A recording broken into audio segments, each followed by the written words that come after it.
పచ్చ కనబడదు కానీ మన బతుకులో పచ్చ రాదు. దేవుడి స్తోత్రం.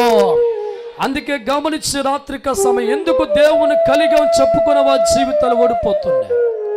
నువ్వు దేవుని కలిగి ఉన్నావు చెప్పుకుంటున్న బాగానే ఉంది. ఎందుకు నీ జీవితం ఓడిపోతుంది? ఎందుకు సమస్యల్లో ఓడిపోతున్నావు? ఎందుకు అప్పుల్లో ఓడిపోతున్నావు?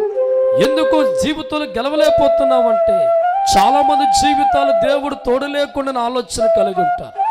దేవుడు తోడు లేకుండా అప్పుల నుంచి బయటపడదామని, దేవుడు తోడు లేకుండా రోగాల నుంచి బయటపడదామని, దేవుడు తోడు లేకుండా స్థితిగతుల నుంచి బయటపడదామని మానవుడిగా నువ్వు ఎన్నో ప్రయత్నాలు చేస్తున్నా దేవుడు అండ మనిషికి కావాలి. దేవుడు తోడు మనిషికి కావాలి. ఆనాడు ఇశ్రాయేలు జీవితాలు ఎందుకు ఓడిపోయిన దేవుని కలిగంటే ఆయన తోడు లేకుండా యుద్ధానికి వెళ్ళారు.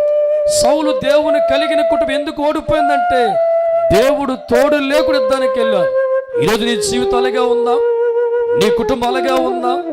మానవ ఆలోచన బట్టి, తెలివితేటల బట్టి వాళ్ళ వీళ్ళు చెప్పే సలహా ఉంచుకొని దేవుడు మాట కాకుండా, దేవుడు తోడు రాకుండా జీవితంలో గొప్పవాడిగా మనం వెళ్తున్నావా? సాధించే ప్రయత్నం చేస్తున్నావా?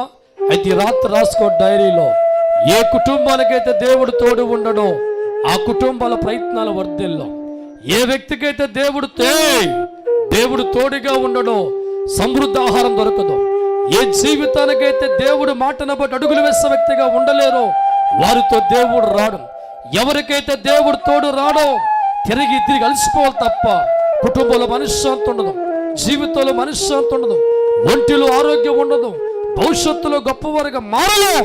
కారణం దేవుడు లేని వారి జీవితాలు ఓటమే తథ్యం. తప్పలకూడదు. ఒక్కసారి మెది సమయ కాంస అభిషేకం మారా మట్టి మనిషిగా మీ మధ్య మాట్లాడతా, దేవుడిగా మధ్య మాట్లాడుతున్నా.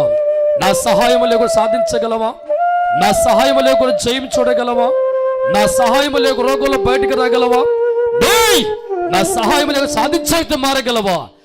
ఎవడికి తోడుగా ఉంటానో, ఎవడికి అండగా ఉంటానో వాడు ఓడిపోనవను నా దక్షిణస్థంతో కాపాడుతాను.